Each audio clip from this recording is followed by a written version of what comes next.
Joining us now, Republican Congressman Mike Lawler of New York. He's a member of the Foreign Affairs Committee, also chair of the Middle East and North Africa Subcommittee. Congressman, thank you for joining us this morning. Obviously, as just noted, a head-spinning 12 hours or so. The ceasefire appears to be back on, though we should note, a very fragile fashion.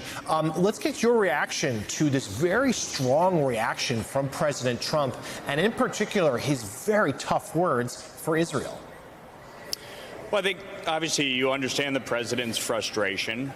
He gave Iran 60 days to negotiate the end of their nuclear program. They chose not to. Obviously, Israel struck on the 61st day, and then ultimately President Trump made the difficult but necessary decision to strike at Iran's nuclear facilities. And that really did bring Iran to the table with our Qatari allies to be able to negotiate a temporary ceasefire with the objective of getting to a longer-term ceasefire. And both sides agreed to it with a time certain. And so obviously to have a back and forth as they approached the 7 a.m. hour, and then, of course, right afterwards, Iran continuing forward. So I understand the president's frustration. I think the objective here is to bring the temperature down, ensure this does not become a regional conflict. Obviously, we want long-term peace. We want shared prosperity in the region. We want Iran to stop funding not only its nuclear program, but its ballistic missiles program, which they clearly have used to target innocent civilians in Israel, as opposed to the targeted strikes at Iran's military and nuclear facilities.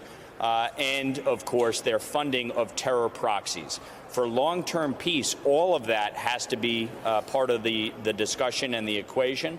But in order to actually get there, you need to have a ceasefire. And so the president, I think, was right to be very forceful this morning and to impress upon both the Israelis and the Iranians the need for cooler heads to prevail so that this can proceed forward. The president en route, of course, the NATO summit there in The Hague. We'll be watching for further developments, including any more posts from him while airborne. Congressman, let's turn to matters here in Washington. You're at the Capitol. Congress is back. Let's talk about the so-called One Big Beautiful Bill, the Republican agenda here. I know you're a supporter of the SALT cap, the SALT matter being included in this bill. I know, for you and some of your colleagues there in the Northeast, a very important issue. Still remains to be seen what happens to it in the Senate, however.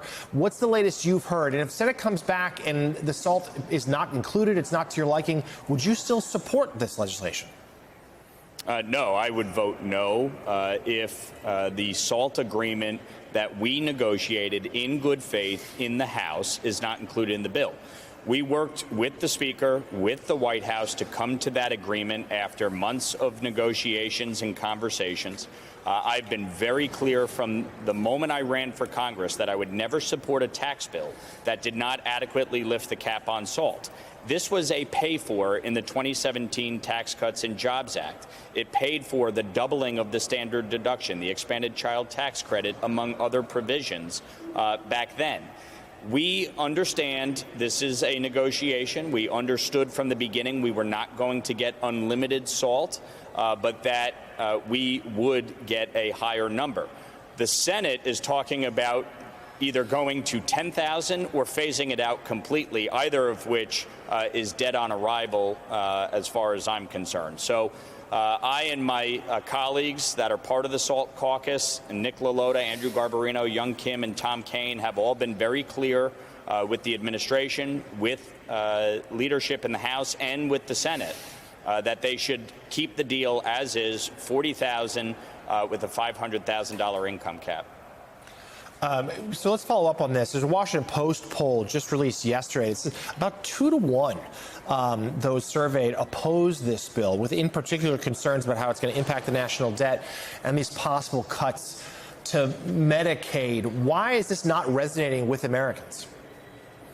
Well, I don't think, frankly, the conversation has been accurate. Over the next 10 years, we're projected to spend $86 trillion. We're talking about potential savings of $1.5 trillion over that 10-year window. That's about 1.7% of total spend.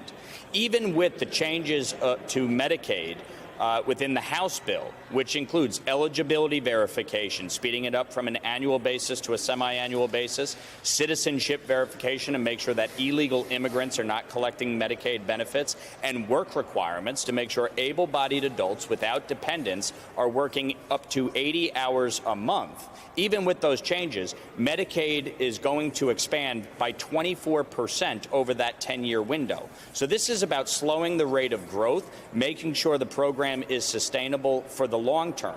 Now, the other end of this is the tax bill. If we don't pass a tax bill, it will be the single largest tax increase in American history, which means the standard deduction, which most Americans rely on, will be cut in half and go back to the number that it was prior to 2017.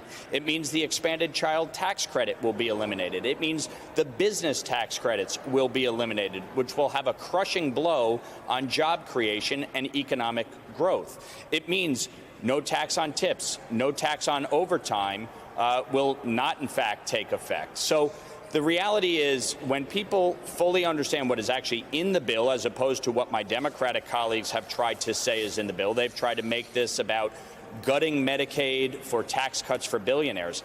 It's not even remotely close to what the bill actually does. And so when we walk through it, people actually agree. They don't believe illegal immigrants should be collecting Medicaid benefits. They do believe able-bodied adults should be trying to work, volunteer, or go to school for 80 hours a month. And they do believe that people who are ineligible should not be remaining on the program for well over a year, which is what the Biden administration allowed by lessening the rules when it came to eligibility. Yeah, certainly, though, your Democratic colleagues have very different opinions there. Also, the nonpartisan CBO says this would significantly add to the national debt and deficit. Congressman, before we let you go, we want to turn to an issue closer to home for you. You represent areas not too far from New York City. It is primary day here in New York for the Democratic mayor's race. You have weighed in and made it clear you aren't particularly fond of any of these candidates, understandably. But a major issue, though, for the race is the idea of the federal government's involvement in big cities, particularly what we saw in Los Angeles, the idea of the ICE raids and using National Guard, federal troops on the streets of American City. All of these candidates say they oppose it. Do you feel like that would be an appropriate use of federal authority in New York City? Well, when you have one of the candidates going into a federal courthouse, locking arms with an illegal immigrant to try and prevent ICE from detaining that individual, that is wrong. It is a violation of federal law. It is interfering with law enforcement's ability to do their job. The fact is that you have had multiple protests in Los Angeles where they were spitting on ICE agents, throwing rocks at ICE agents, barricading ICE agents from detaining or removing people. That is a violation of federal law. I don't care what party you're in. I don't care what your politics are. I don't care whether it was on January 6th or at a Minnesota police station or at a courthouse in Portland, Oregon, or on the streets of Los Angeles. You do not interfere with, you do not put your hands on, you do not assault law enforcement, period. And so I do believe that it was necessary to bring in the National Guard to maintain order, get it back under control, and obviously proceed forward. We should note, though, that one of the mayoral candidates you just mentioned, Brad Lander, Department of Homeland Security spokeswoman, claimed he assaulted an officer there, but it's all on video. That did not occur.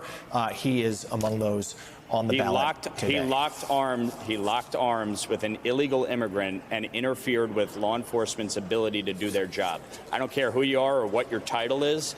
Anybody else would have been arrested on the spot. He does not have the right to do that just because he has a title. The charges were later dropped. Republican Congressman Mike Lawler of New York, thank you for joining us this morning. We appreciate it.